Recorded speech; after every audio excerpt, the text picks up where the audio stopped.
Okay, it's Brainwash with Dr. Tom and Guitar Picks with Rob Seals. Shawn Colvin, Steady On. Shawn Colvin. Well, this is a record that came out, I believe, in 1989, and sort of at a time when the female singer-songwriter was sort of making some ground, I guess, in popular music. And the thing at the time that was so powerful for me about Shawn Colvin is she has this fantastic way of expressing herself on the guitar.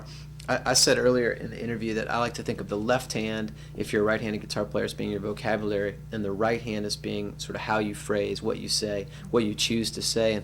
And Shawn Colvin has this marvelous way of alternately palm muting and letting certain strings ring, and very percussive and aggressive,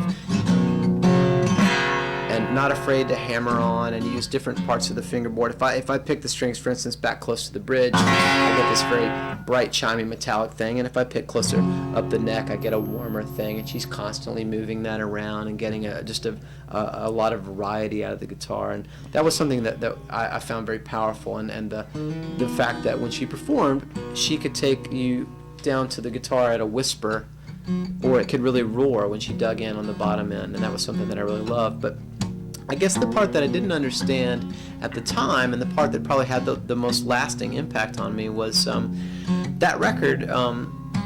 The production and mainly the guitar playing was by one of my heroes, a guy named John Leventhal. And Leventhal is he's married to Roseanne Cash now, and he produced her last record. But he's just a studio monster, and his real gift is this marvelous, slinky, subtle, bending, sort of I don't know, springy guitar playing that he does, and it surrounds all these great licks that Shawn Colvin is doing on the acoustic guitar, and a wonderful vocal and lyric. And I think as time has gone by, I don't listen to her records as much for what she's doing, but I'm more interested in the kind of supporting work that he is doing as the player and the producer, and these kinds of just marvelous licks. Again, like earlier I was showing you, like the James Taylor off the D chord, that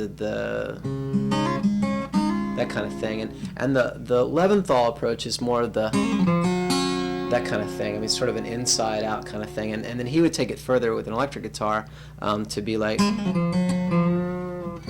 he would want to bend up to the unison, the same note,